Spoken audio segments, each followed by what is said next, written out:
Hare Krishna, Krishna Krishna, Hare Hare, Hare Ram, Ram Ram, Hare Hare.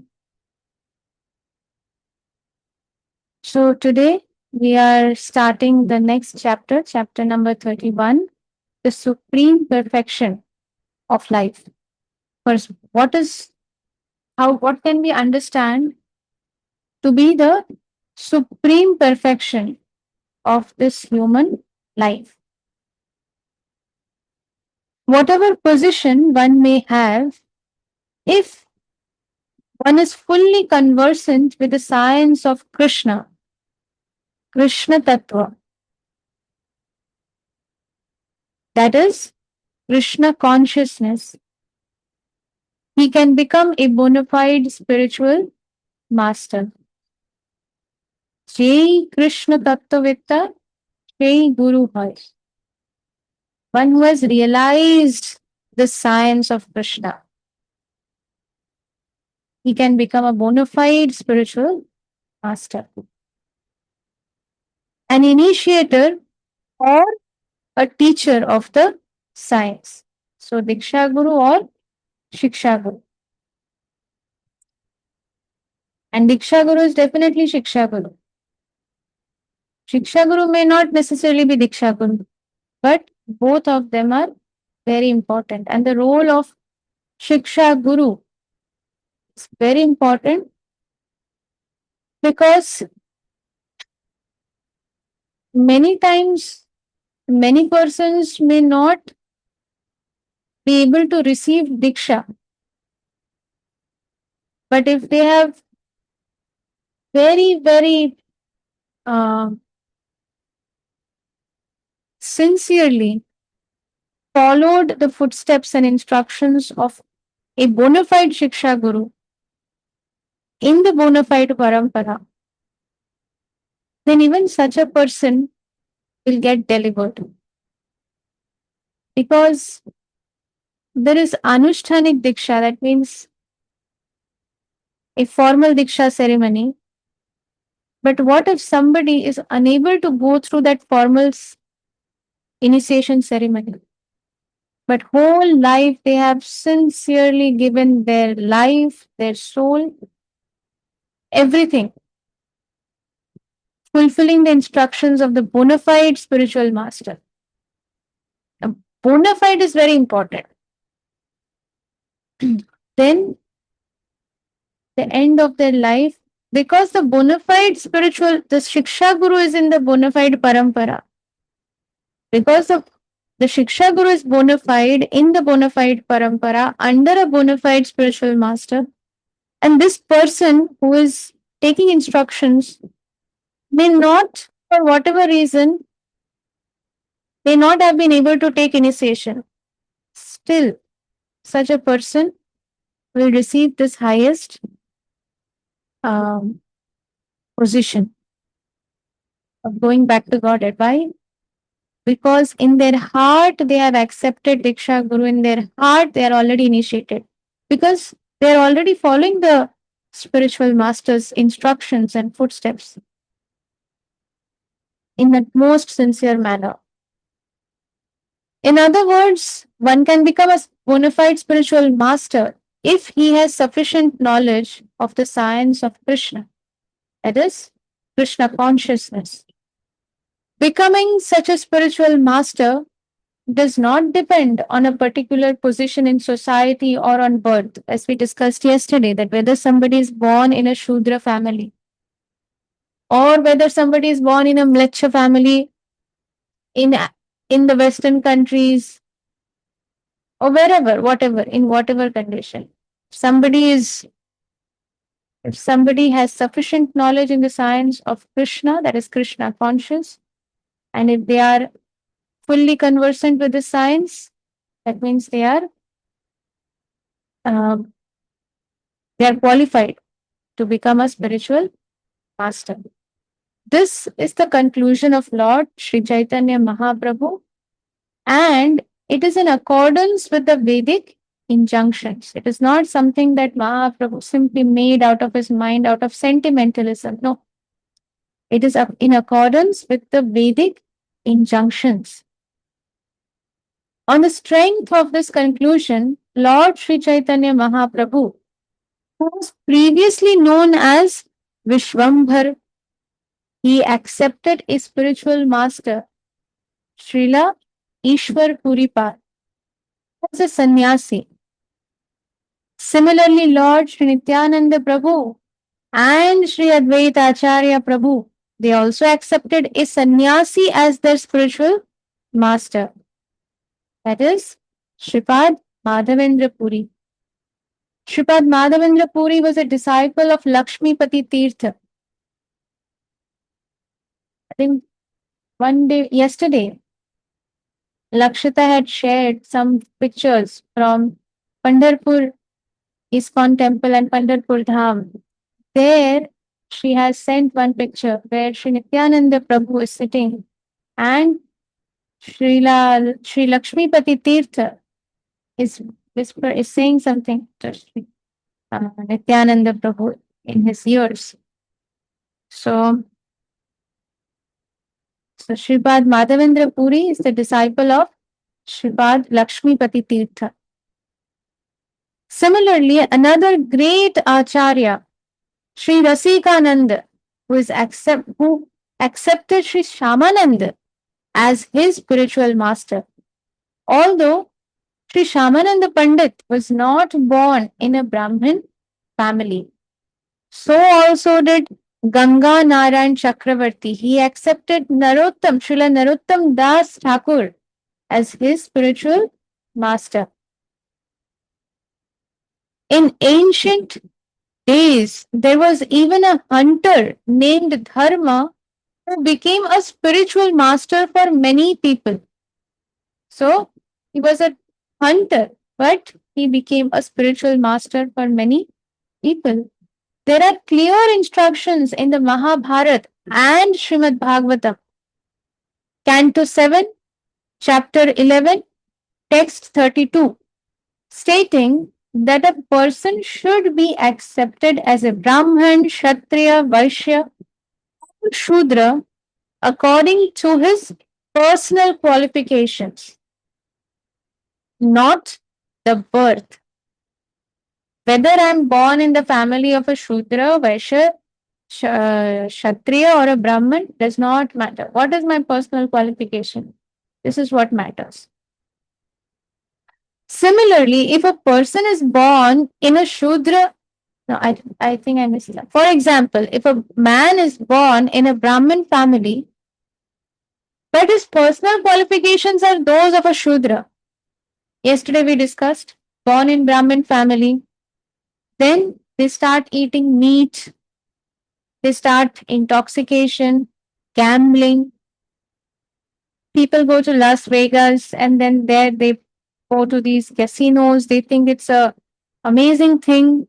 Wow, what lifestyle. People think, wow, look at them. They are having the most costliest wine. They are going on a wine tour. From the morning all these tours, they start drinking wine from the morning itself. And there are other foolish men who think this is the best use of a human life. This is nothing but the qualities of it's not even the quality of a Shudra actually. This is lower than that. But definitely, even if such a person is born in a Brahminical family and the parents were very pious devotees, still, if the child is like this, such a child does not have the qualification of a Brahman. Similarly, if a person is born in a Shudra family but has the qualifications of a Brahman, he should be accepted as a Brahman. All the Shastric injunctions, as well as the versions of great sages and authorities, establish that a bona fide spiritual master is not necessarily a Brahmin by caste. The only qualification is that he should be conversant with the science of Krishna. This is the most important. He should be fully Krishna conscious. That alone makes one perfectly eligible to become a spiritual master. This is the conclusion of Sri Chaitanya Mahaprabhu in his discussions with Sri Ramananda Rai. In the Hari Bhakti Vilas, it is stated. So, this previous discussion, of course, we should never waste our time and energy in arguing and in debates because life is very short. We don't know what is going to happen the next moment. We should not waste our time in arguing and debating with people who are interested in arguments and debates and will come and say that, oh, your spiritual master is a white bodied person, not from a Brahmin family, this, that, all that. But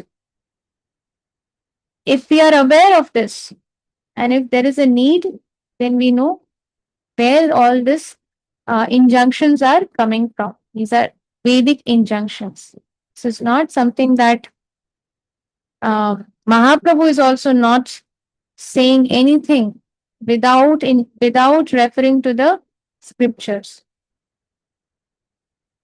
In the Hari Bhakti Vilas, it is stated that if one bona fide spiritual master is born in a Brahmin family and another qualified spiritual master is born in a Shudra family, one should accept the one who is born in a Brahmin family.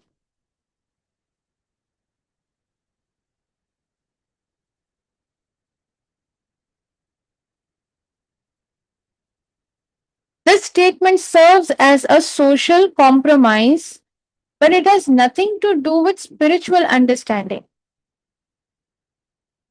Both the spiritual masters are qualified. So, this adjustment is made as per a social compromise. But that doesn't mean that one who is born in a Shudra family is less qualified. If we just think of the time when Srila Prabhupada tried to preach in India, there are so many people who are born in the Brahmin caste. Most people from the very childhood, they know who is Lord Krishna, they know who is Lord Ramchandra, they know some pastimes also. Still, nobody could accept this Krishna consciousness as it is. But when Srila Prabhupada went to the West, he traveled to the West, and when he preached there, because the people there are more simple hearted, more pure, and there is no hypocrisy. It is what it is. No hypocrisy. In India, there is a lot of hypocrisy. We are something and we show something.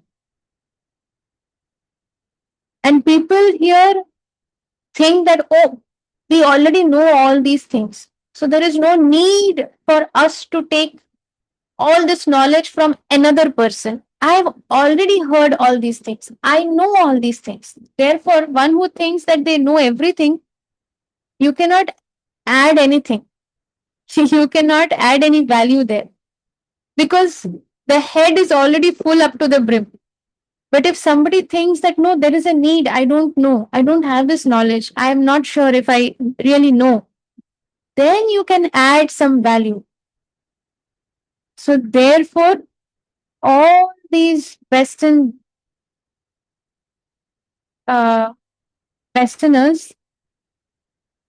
they simply understood that Srila Prabhupada has come to give something very, very authentic, very bona fide, and therefore they could take it immediately. And that is why they are most qualified spiritual masters. This statement serves but if there is now here in Hari Bhakti Vilas, it is stated that if there is an option that okay, there is a qualified spiritual master from Brahmin family, qualified spiritual master from Shudra family, then one can accept one who is born in the Brahmin family. This is simply a social compromise. It has nothing to do with spiritual understanding, that his spiritual understanding is more or his is less. No. This injunction is applicable only for those consider social status more important than spiritual status. That means they are still on the very, very basic material platform because they have considerations of social status. For spiritual life, only the spiritual status is important. It is not for people who are spiritually serious, all these discriminations. It is not for the spiritually serious persons. A serious person would accept Sri Chaitanya Mahaprabhu's instruction that anyone who is conversant with the science of Krishna, Krishna consciousness, must be accepted as the spiritual master, regardless of his social position, even if it is a child. There is an injunction in the Padma Puran which states that though a highly elevated, spiritually advanced devotee of the Lord may have been born in a family of dog eaters, he can be a spiritual master. But that a highly elevated person born in a Brahmin family cannot be a spiritual master unless he is a devotee of the Lord. Whatever he may be doing, many mantras, morning mantra, sandhya mantra, madhyana mantra, many mantras this Brahman may be knowing. But if this Brahman is not devotee of Lord Krishna, then he cannot be accepted as a spiritual master.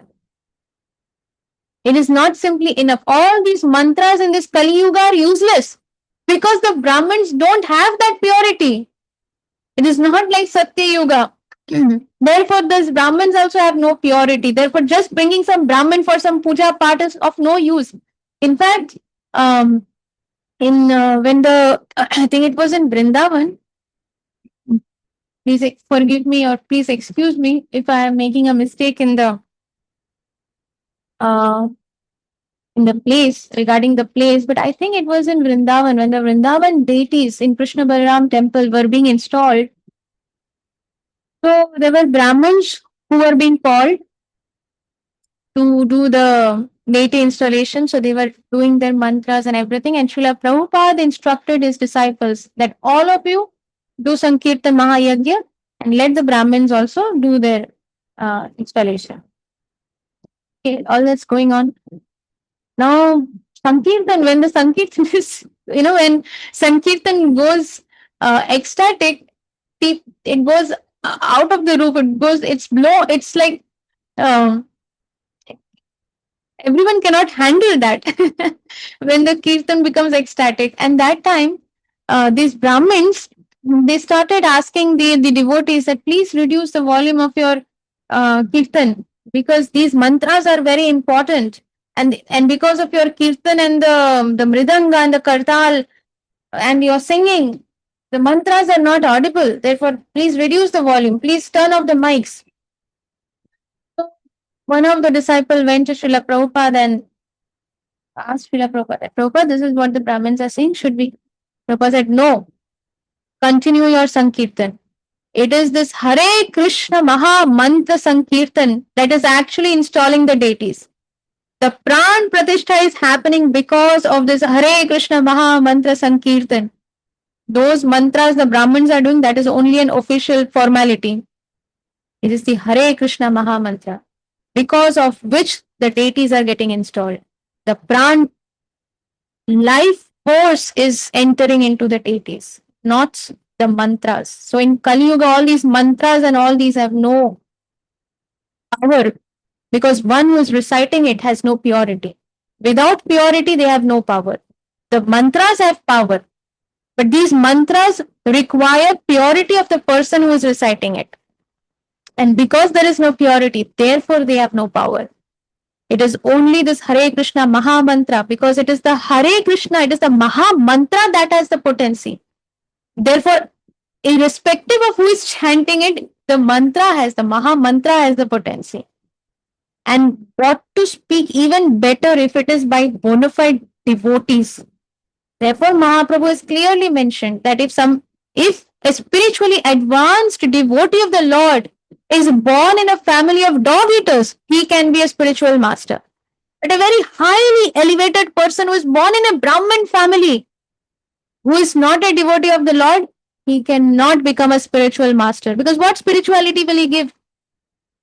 If he is not devotee of the Lord, what is the ultimate purpose of spirituality? It is our connection with the Lord. And one who himself is not devotee of the Lord, how can that person become a spiritual master? What spiritual master can he become? A person born in a Brahmin family may be conversant with all of the rituals of the Vedic scriptures. But if he is not a pure devotee, he cannot be a spiritual master. In all Shastras, the chief qualification of a bona fide spiritual master is that he should be conversant with the science of Lord Krishna. Lord Sri Chaitanya Mahaprabhu therefore requested Sri Ramananda Rai to go on teaching him without hesitation. Arabolo, go on teaching me. Tell me more. Not considering Lord Sri Chaitanya Mahaprabhu's position as a sannyasi. Don't think I am a sannyasi, this, that. I just want to hear from you. I want to learn from you. Thus, Lord Sri Chaitanya Mahaprabhu urged him to continue speaking on the pastimes of Sri Radha and Sri Krishna. So we'll pause here and Sri Ramananda Rai continues to speak. What is that? We'll continue Krishnavali reading tomorrow. We'll see tomorrow. Thank you very much, dear devotees. Shri Srimad Shri Jai Pataka Swami Guru Maharaj ki jai, Jagat Guru Srila Prabhupada ki jai. Nitai Gaur Premanande Hari Hari Bo. Shri Shankar Namai Mataji ki jai. Glories to Sri Guru and Sri Gauranga.